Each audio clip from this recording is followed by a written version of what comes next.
Hi friends, ఇప్పుడైతే మనము oats dosa ఎలా తయారు చేసుకోవాలో చూద్దాము. దీనికైతే 3 కప్పుల ఓట్స్ తీసుకోవాలి, 1 కప్పు మినపప్పు తీసుకోవాలి, అర టేబుల్ స్పూను మెంతులైతే తీసుకోవాలి.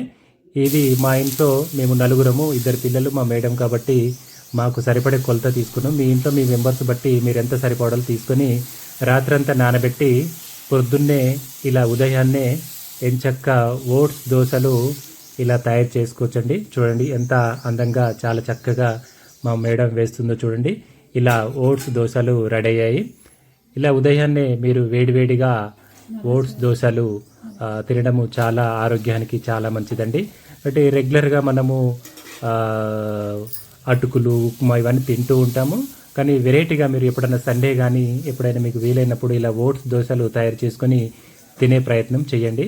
చాలా టేస్ట్గా చాలా రుచిగా ఉంటాయండి. ఓకే, ఓట్స్ దోశ రెడీ మీకోసం. Thank you.